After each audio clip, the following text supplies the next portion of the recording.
नमस्कार। आज हम जानेंगे 20वें श्लोक का अर्थ। परमात्मा को प्राप्त हुए सिद्ध भक्तों के लक्षण बतलाकर अब उन लक्षणों को आदर्श मानकर बड़े प्रयत्न के साथ उनका भली भांति सेवन करने वाले परम श्रद्धालु शरणागत भक्तों की प्रशंसा करने के लिए उनको अपना अत्यंत प्रिय बतलाकर भगवान इस अध्याय का उपसंहार करते हैं। श्लोक 20। ये तो धर्म्यामृतमिदं यथोक्तं पर्युपासते श्रद्धाना मत्परमा भक्तास्तेतीव मे प्रियाः। श्लोक का अर्थ, परंतु जो श्रद्धा युक्त पुरुष मेरे परायण होकर इस ऊपर कहे हुए धर्ममय अमृत को निष्काम प्रेम भाव से सेवन करते हैं, वे भक्त मुझको अतिशय प्रिय हैं। यहाँ तो पद के प्रयोग का उद्देश्य यह है कि 13वें से लेकर 19वें श्लोक तक भगवान को प्राप्त सिद्ध भक्तों के लक्षणों का वर्णन है और इस श्लोक में उन उत्तम साधक भक्तों की प्रशंसा की गई है जो इन सिद्धों से भिन्न हैं और सिद्ध भक्तों के इन लक्षणों को आदर्श मानकर उनका सेवन करते हैं। यही भेद दिखलाने के लिए तू पद का प्रयोग किया गया है। सर्वव्यापी सर्वशक्तिमान भगवान के अवतारों में, वचनों में एवं उनके गुण, प्रभाव, ऐश्वर्य और चरित्र आदि में जो प्रत्यक्ष के सदृश सम्मान पूर्वक विश्वास रखता हो, वह श्रद्धावान है। परम प्रेमी और परम दयालु भगवान को ही परम गति, परम आश्रय एवं अपने प्राणों के आधार सर्वस्व मानकर उन्हीं पर निर्भर और उनके किए हुए विधान में प्रसन्न रहने वाले को भगवत परायण पुरुष कहते हैं।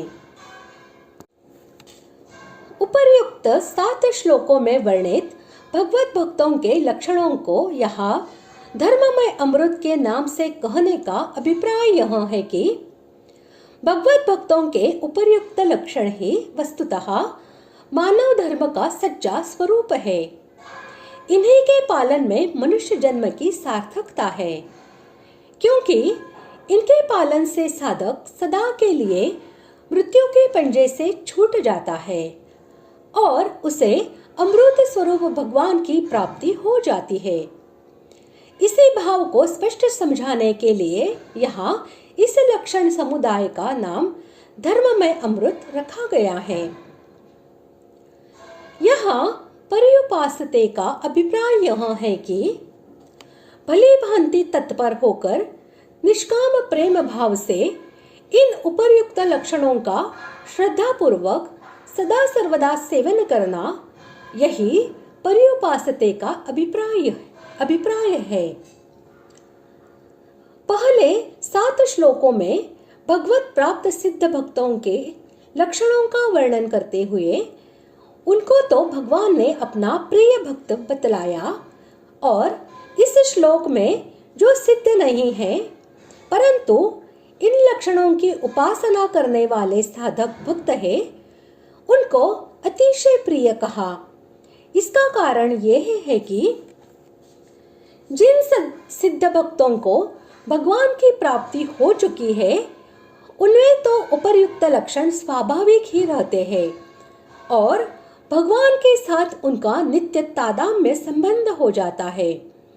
इसलिए उनमें इन गुणों का होना कोई बहुत बड़ी बात नहीं है।